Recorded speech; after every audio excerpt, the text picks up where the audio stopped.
Christian parenting.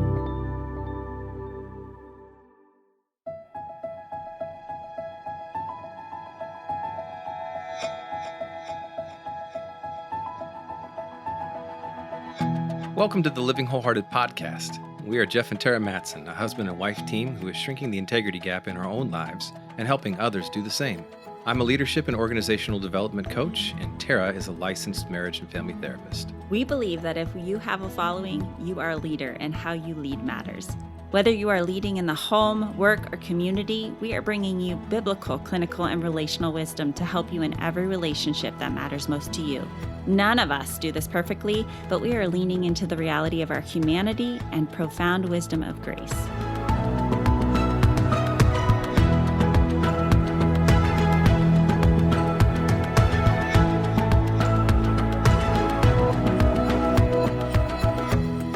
Well, today we get to talk about one of our favorite topics, leadership. We're just going to talk about some of the things we know to be true about leaders, the problems they face, and the things that we're doing at Living Wholehearted to really help meet the needs of leaders. And we have with us one of our executive coaches and teammates, Connie Armerding. Welcome, Connie. Hey, Connie. Good to be here. Well, start by first just telling people about who you are and a little bit about your expertise and the stage of life you're in, and so they get to know you a little bit too.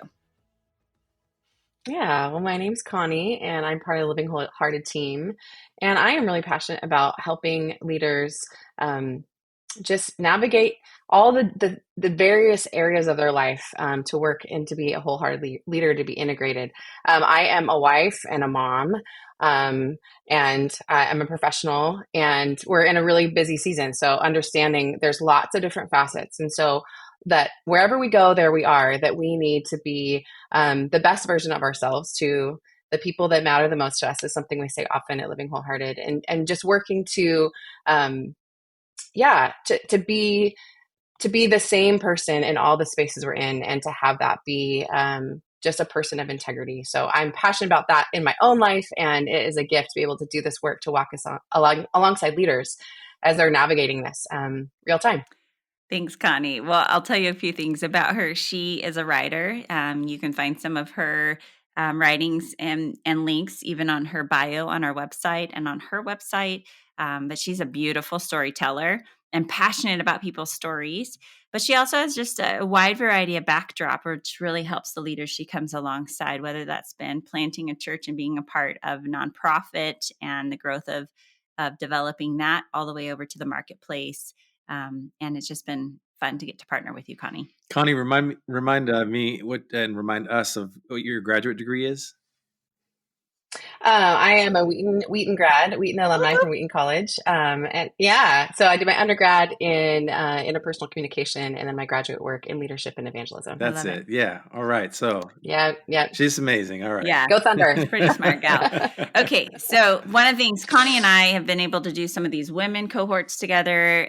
We do work with men, but we really are passionate about helping women, particularly those who follow Jesus, because many of those leaders don't get the same resources that the men get. We're working towards that over the years, but we want to come in and equip women. And we also have a unique set of voices that we face as women in leadership. So we'll talk about that more, Connie, and maybe be able to shape that.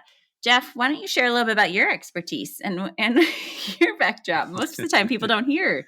Okay. Wow. Hi, I'm Jeff. Co-founder, co-owner of Living Wholehearted. I'm a recovering perfectionist. Yeah. All right. So like a lot of our leaders and our clients, leaders are a particular type, right? And so that comes out of our stories. In my backdrop, come out kind of a high-performing family system, and there was a lot of trauma. And there is a lot of trauma in leaders' stories, and even just leadership in and of itself, we'll talk about this, is traumatic. And when I say that to clients or prospective clients, they're like, yes, Thank you. And many times they just are realizing that word summarizes how they feel, and they need to unpack it, and we do that with them. But yeah, I passionate about people and helping people experience their potential. This is an early call in my life. I was in high school and I got that kind of clarity, which I was thankful for. It came early, and I've been trying to work that ever since. So fast forward to today, I've got a graduate degree from Gonzaga in organizational leadership. And that has just been a tool or a gateway to be able to have access to leaders, right? I speak of, there's wonderful things about getting an education in higher ed. But the real value for me is that it created an invitation and an open door to the type of leaders that also have those expectations about who they work with. And so knowing that is why I did that, why we did that, right? Because it wasn't just me that went to this to do this schooling. We put you through first, but it was also a huge commitment for our family. I was a young family at that time when we were doing that. So, we have got street credibility, I would say. All of us, we're raising kids. We all have teenagers. You have not just all teenagers. You have one that's not a teenager yet. But it is a tweener. Yeah, it is all hands on deck, right? Partnering with your awesome husband. We're partnering together here to try to live these values that we preach, and we're learning along the way, and then sharing the things that we're learning. And so, I would just say that that's been a real commitment and a desire, and it's challenging to actually have to remember podcasts like this where we talk about certain things and to live that, right? Integrity is a way of being. It's not an event. It's not like something that you can purchase as a bumper sticker or a t-shirt and say, now I have integrity. It's a lifestyle. It's of continual choosing. And I think that that's helpful for people to realize that this is something that we pursue over our whole lives. And sometimes, that gap we call the integrity gap grows, and we're wanting to shrink that. And so there's an ebb and a flow. Hopefully, over the arc of our lives, we are living with greater congruency, and we're doing that in relationship. So I guess there's my little soapbox. There's yours. Yeah, you are passionate about all those. Well, I'm the odd one out here in that I'm trained in the mental health field as a licensed marriage family therapist, but most of my clients of the last 20 years have been high capacity leaders, and then also a passion for helping leaders in the home. So recognizing that if you have a following, you are a leader. So we do a lot of parent coaching. We do marriage work. We really are believing that your family system is really a piece of your leadership. So that is something that Connie, Jeff, and I and our other coaches, we bring to the table. A lot of times our leaders are coming because of their professional work, but they find that really the greatest struggle is what's happening at home and when they're laying their head down on their pillow at night. So let's talk about our leaders and some of the things that we hear from our clients are the greatest struggles today. It's 2023. Praise God. Yeah. That it's 2023. I'm just saying, anybody else out there feel that too? Okay. It's the end of. It's going to be 2024. Will you be okay with 24? I'm already thinking about the Olympics. Just anything positive, anything hopeful. Yeah. Okay. It's been a doozy of a year, Connie, huh? Last couple few. Yeah. And I think we hear that from our leaders too. We all feel that. But what are some of the voices and the problems that you hear your clients facing these days, Connie? Specifically with the female leaders I'm working with, I think there's a battle of where do I fit when I'm a mom and I'm talking with my neighbors who are other moms. How do I connect? And then when I'm in the professional world, I think the voices, whether they're real or perceived, I don't know that they're actually words that are said, but whether it's an accurate perception of feeling like I can't be all the things in all the places, and then letting that narrative dominate how they enter a room, not being comfortable in their own unique wiring and their own unique skin, the way that they are a leader and the way that they've been designed, and that is the gift that they bring, and understanding that it's going to be very different than the person next to us. But I think comparison is something that is in the room often. So being able to just give voice to those things, I think there's so many things that happen in between our ears that we don't name. And then they just are on loop and they cycle back and forth. And then it becomes our reality in our mind when that might not be the reality around us. And so as I sit with these specific female clients who are in leadership roles and really can get stuck in that loop, just to pull out those thoughts, to be able to have someone else sit with them and explore them and be curious. Is this real? Is this true? And if it is true, what are we going to do about it? Or maybe it's not true, so let's change our mindset. Yeah. So that's something I feel like I bump up into a lot in my own life. I mean, that resonates with me. But then sitting with leaders as they're navigating these things and just putting words to what's going on inside and the mental load and the chaos that ensues because of it. I love that, Connie. And it reminds me of another problem that the leaders hold is that they're thinking these things and feeling these things, but they don't often have a place to be honest about those voices. And that is one of the places that is a problem for many leaders. The higher up you go, the more confidential you hold things, the more people have perceptions of you and put you in boxes. And there's that challenge of I'm the same person in all the places, or hopefully I am. And who do I let in to that inner world? And then not having a sounding board for that, those voices grow and they have greater impact and leak in weird, funky ways if we don't have a safe, trusted voice to really help us know what we're thinking, what we're feeling, and then where did that start? And do we want to keep it or do we want to get rid of it? Is it no longer serving me? So I love that. Yeah, so this is just symbolic of really of what we're about at Living Wholehearted with leaders, and we talk about helping them with the people issues that keep them up at night, and sometimes they're the people issue, right? Sometimes right, and so that's like our unique niche, if you will, for like organizational work, coaching in this space. Is this the people side?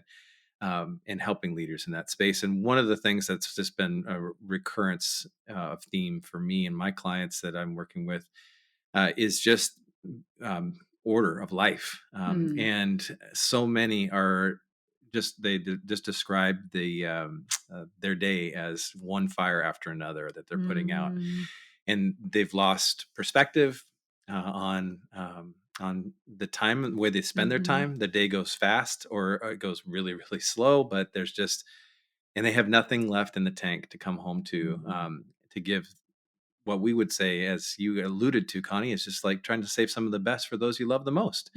And they're struggling. They want to do it differently, and it's cognitive. They're like, I know I need to, I should. And we're trying to help them get away from that space of should to actually reorder and prioritize and provide frameworks for them to be able to experience more of that congruency.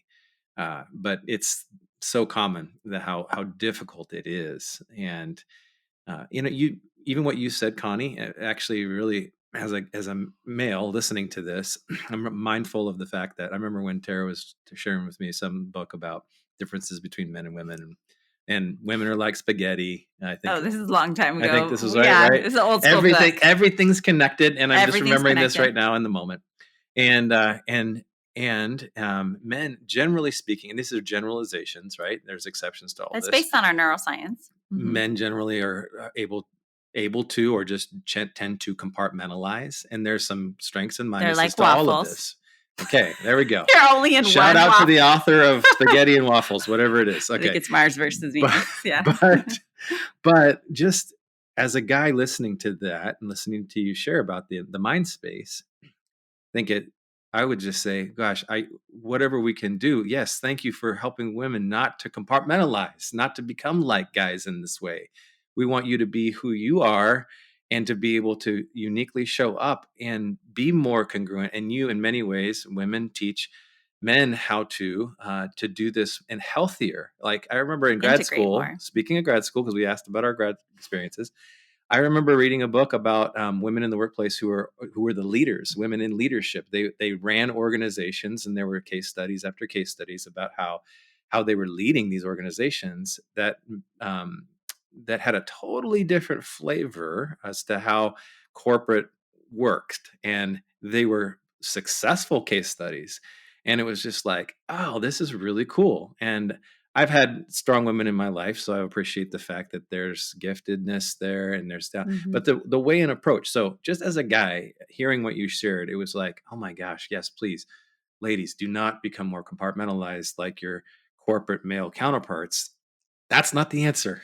Yeah. And I think what you're alluding to is women actually are more collaborative. Yeah. So we 100%. Tend to, again, that spaghetti piece is, research is showing doesn't matter on your wiring as much as it is about the female male difference, and they see women being more collaborative in their leadership.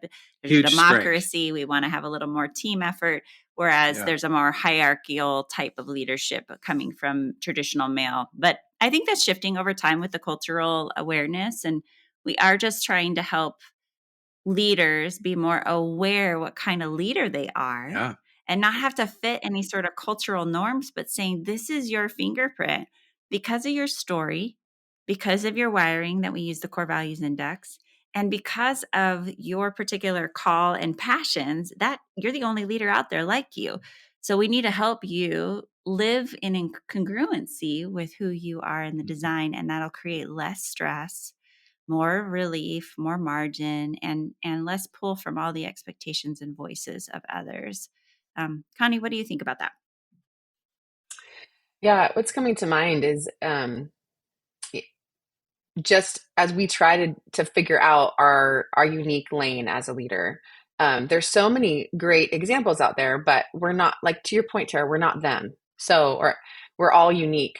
But when we put on someone else's suit, so to speak, and we try to step into a way that they've done something, even if it's been excellent, it lacks an authenticity. So it makes me think about, our right brains. When we can be in an interaction with someone and everything looks right and sounds right, but something doesn't feel right.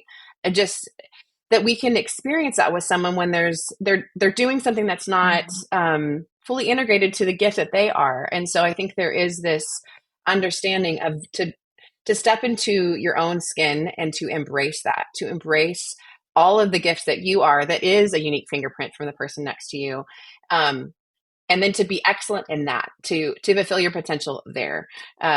Because I'm so grateful for leaders who model things for us, but we're not going to do it exactly the same. We can glean and we can take some things that do fit our unique personality and our wiring and that feels authentic.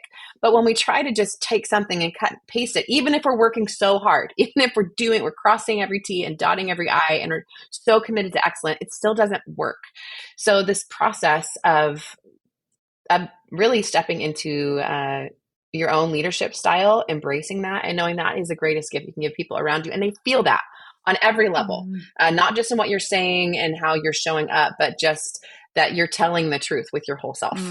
So good. And that is another way we are coming at the integrity piece, is not trying to be what others want you to be or what you think you should be, or what the previous president was, or the previous pastor, but being able to open up and say, this is me and my call, and I'm going to do it a little different. I think none of us know what that is without the help of others. So going to Dr. Kurt Thompson and Dr. Siegel and some of the research, and even the play therapy child development research, we discover who we are by the reflection of other people in our lives. We cannot go out and travel the world all by ourselves to discover who we are. And we've all heard somebody say that, I'm going to take a year off and go figure out who I am, without the connection of our community and without the connection of knowing somebody else who's giving us feedback and saying, I see this in you, and even mirroring back some of the blind spots, the things that we think we're good at or we think we're bad at, and somebody else helping us to see a little bit more clearly in the mirror. And that is part of God's design. It's part of human development. And often leaders are lonely in their venture because of two things. They're too busy. And they're also a little afraid. It's like going to the principal's office. Like, I'm afraid I'm not sure what you're going to say.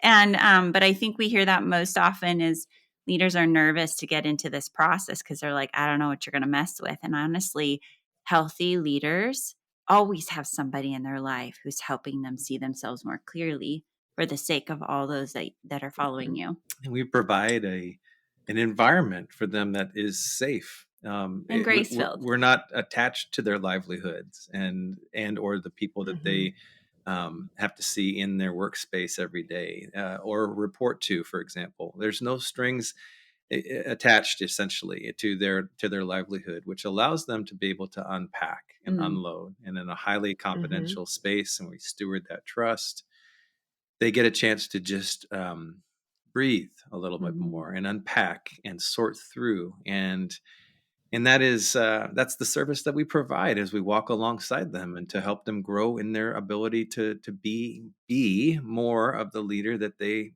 God had intended for them.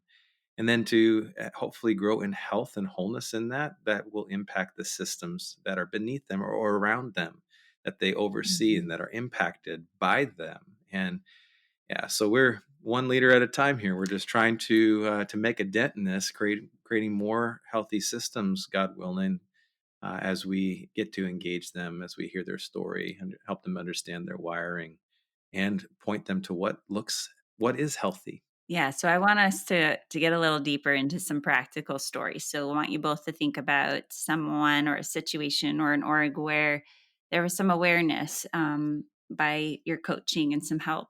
But before we go there, I'm going to just offer another problem that I see often is the dual relationships, the not know having. So the nepotism of being related to everyone, or there's a lot of relationships, especially in church and nonprofit ministries, but even in family businesses that can get really confusing fast.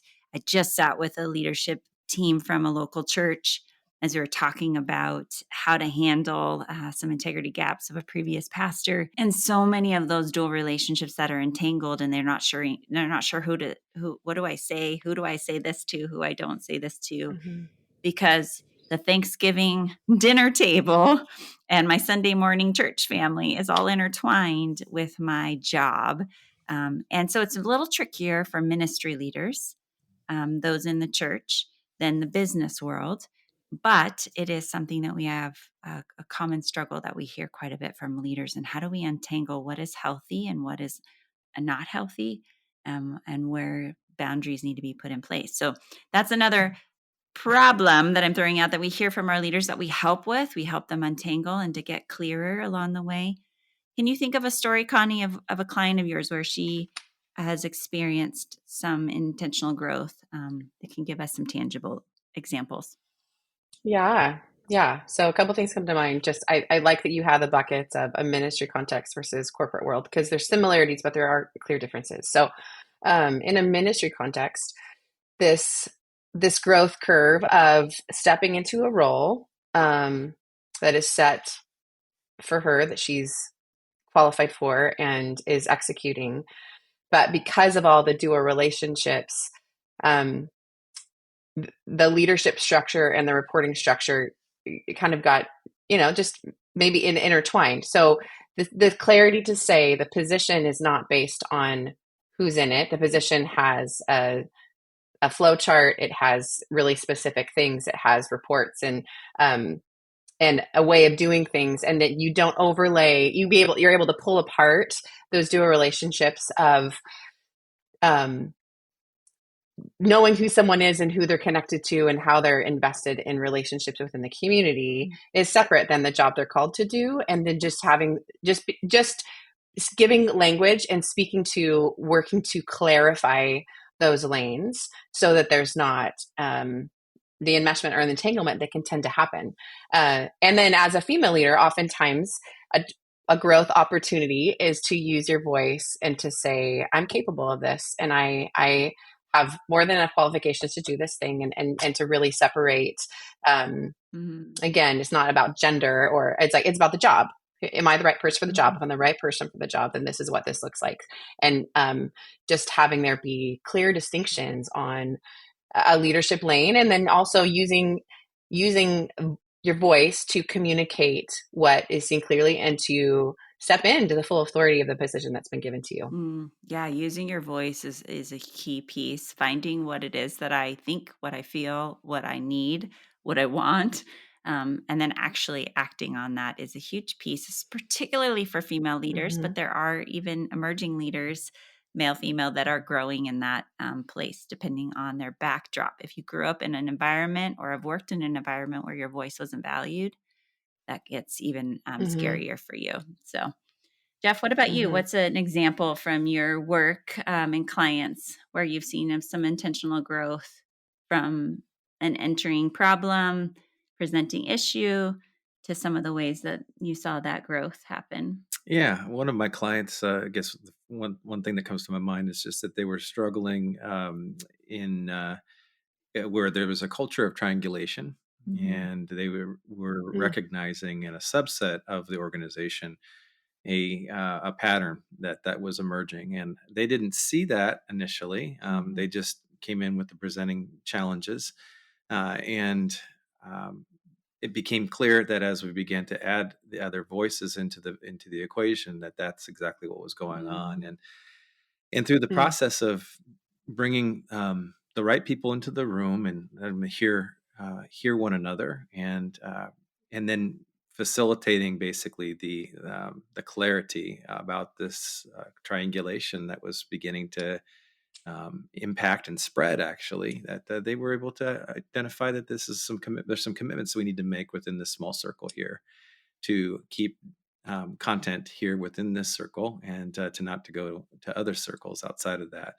And so they made a commitment to each other, and they honored that. And it actually began to that example, because it included one of the people at the top of the org chart, began to be utilized in other situations where they could begin to see that was their, and they championed that cause going forward. So yeah, it was helpful. It was a small example of just what it looks like to go from some unhealth to organizational health.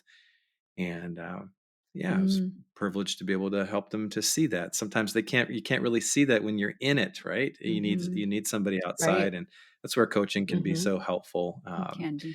Is to be able to get some of that probing and to look. So did you help facilitate that, which is something we do, or was this something where you helped that client be ready for that meeting and they facilitated? It was both, yeah. So I helped facilitate that with the clients in the small subset circle, and then they took that into their organization, that when they would see other patterns that mirrored triangulation, and knew how to address it. I love it. So we're really helping, again, with the relational health, with your relationship with God, your relationship with yourself, your relationship with your family, your relationship with your most immediate teams, and then hopefully the whole system beneath you and the places that you're called to leadership are also being affected. We're trying to help move towards health and wholeness, and rather than toxic, unhealthy patterns that we just get too tired to want to deal with, or we don't know how to deal with. And so we're coming in and helping. I had one client who, again, they are at the top of their org chart. They are dealing and helping with global world issues, with poverty and orphans. And the weight of the work that they do is enormous emotionally, as well as just the amount in the midst of urgent needs. They're right there. So in the process of our leadership work, she had been realizing that in 20-something years, she had never taken a sabbatical, and that her entire organization didn't even have any sort of way to take a break and to relieve and to make sure that their staff was cared for as people, not just, employees. So we've been working together for her, practicing rhythms of rest and rhythms of finding her own humanity in the midst of this superwoman type work that she does. And it's been incredible to see the ripple effect for it with every aspect of her adult children, her marriage, her entire staff, and the honestly, the work that's going to be happening for their organization moving forward, as the board and the leadership team is seeing the fruit from her own life and making sure that the rest of their staff is going to have access to this. So we're working on policies and how to make this realistic, and what happens when you do take a break, when you're at a high level position, who takes care of that, and how we don't burn out anybody else. But there is a lot of ways that we come alongside our clients to meet their unique challenges. And one of our favorite ways is through our Wholehearted leadership cohorts.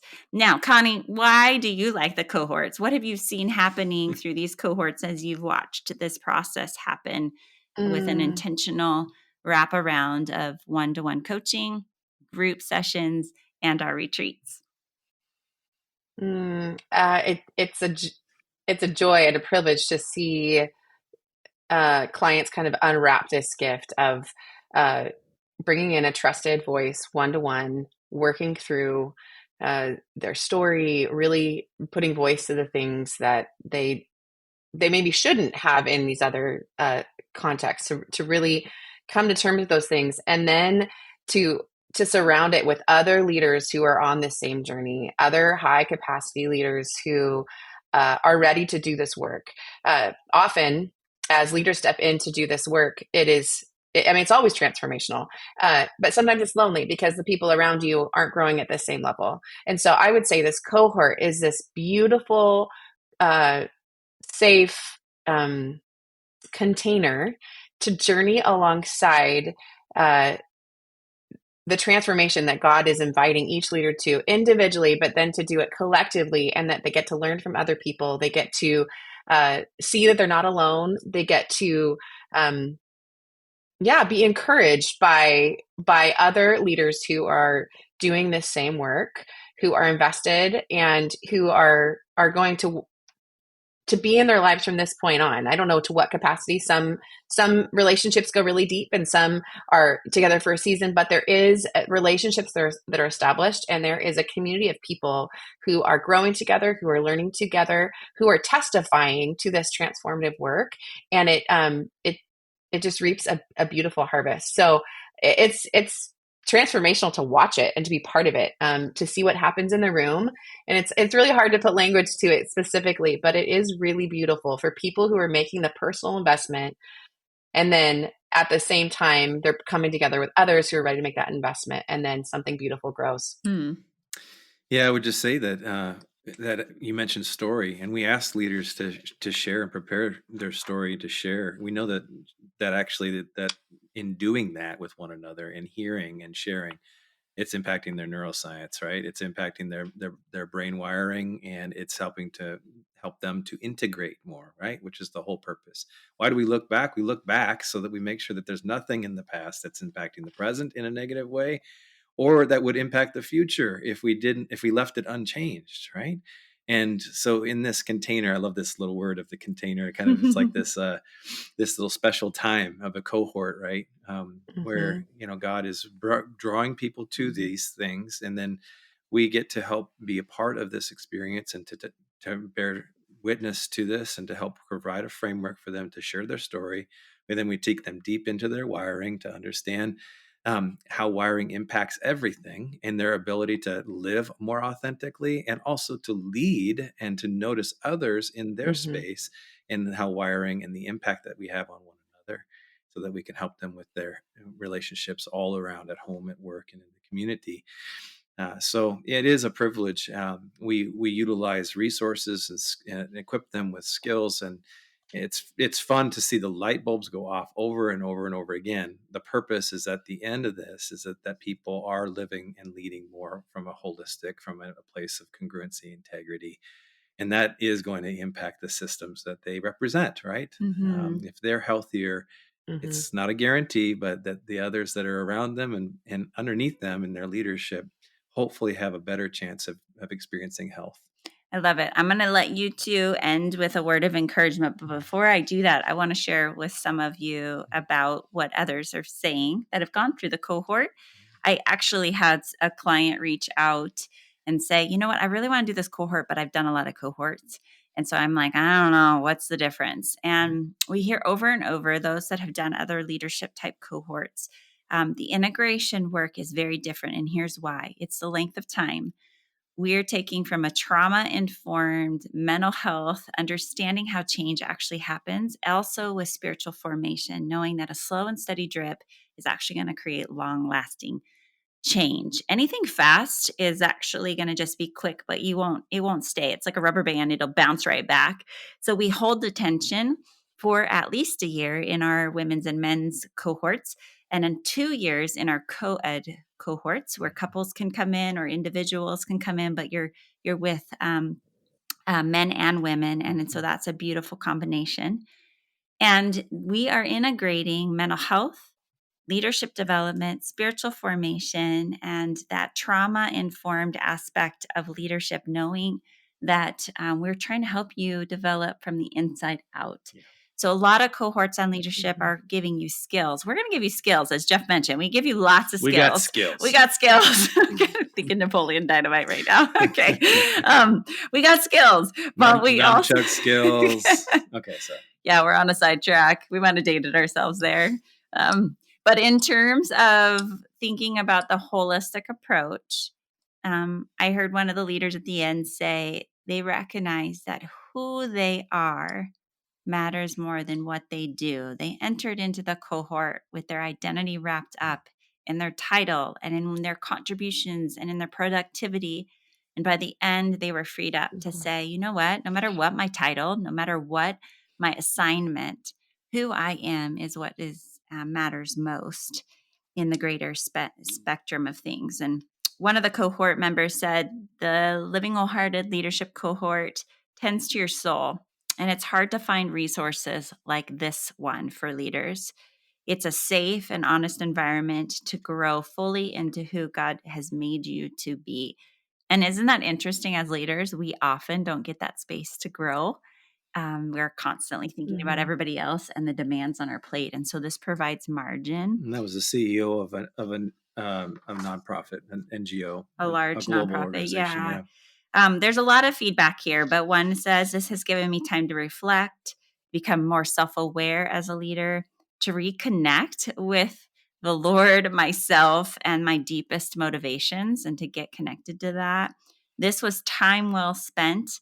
This group of extraordinary leaders was absolutely amazing and a tremendous gift to, and right on time, they said, right on time. The inner work takes time, and I'm thankful that this was 2 years. It was worth it. So there's many more comments here, but as we close up this podcast and you're interested in the cohort, we're going to give you a chance to apply and tell you a little bit more here at the end. So Connie, leave leaders with some word of encouragement. And Jeff, we'll give you the last one. Yeah. My encouragement would be to invest in what you value. And I know it's difficult sometimes when, as leaders, we're looking at time or someone investing in us or an organization investing in us. But I think there is this something that just should be solidified in us to say, like, I am a resource and I'm giving to other people and I'm pouring out. And so to have a place to be poured into is not a selfish ask. It's money well spent. It's a good investment. And so just to invest in what you value across the board. And if that means you're looking ahead at your life and saying, how am I balancing all these things? Am I on track? If I look to the future, I don't want to look back with regrets, and to live an integrated life and to be the best, to give the best of who I am to the people that matter the most. And if that is a challenge, to lean in, to get help in doing that, to have a safe container with other trusted people that are learning and growing together.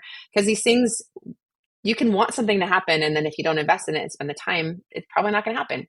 So if you can see those things and are moving towards those things, take the step to invest in what you value, invest in your leadership development and your own personal growth. Well said, Connie. Yeah, I think that's a wonderful motivation that you just described. And another motivation, and I think it's really important that leaders, they connect to motivations that will give them the courage and the strength, the perseverance that they need to be able to continue to grow.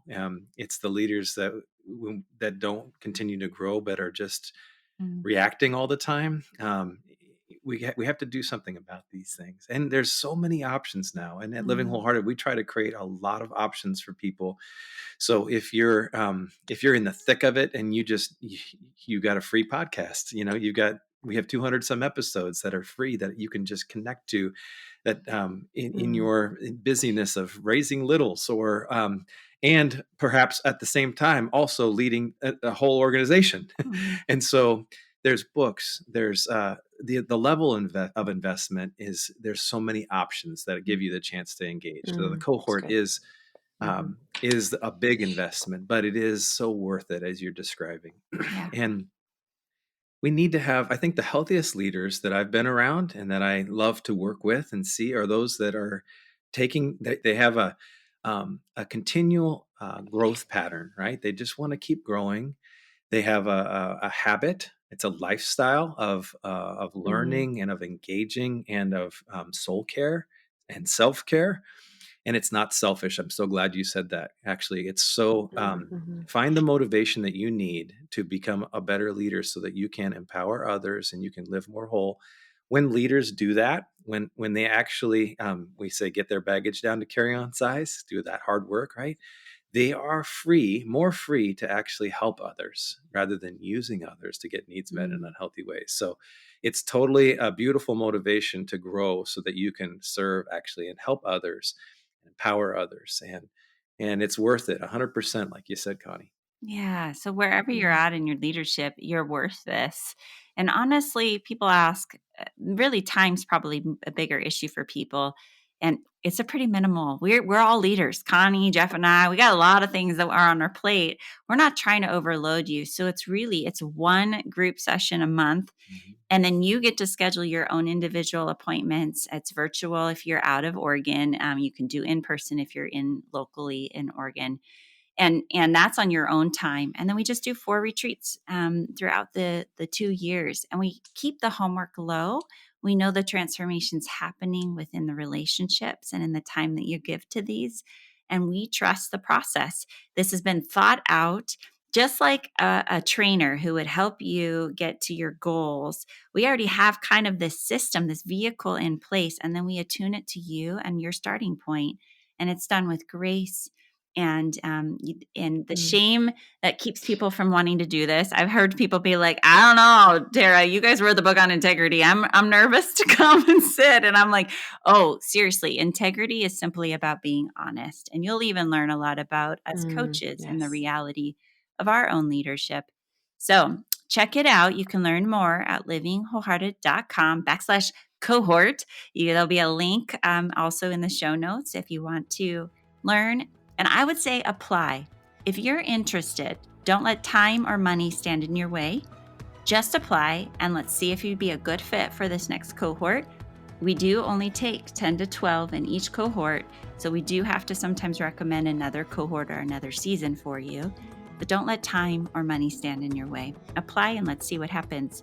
We're so excited for what's ahead and what these cohorts are doing. You can also start with individual coaching, and you can reach out to Connie, you can reach out to Jeff, you can reach out to me.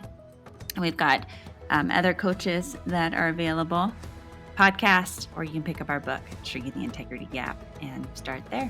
And until next time, be the leader that you would follow.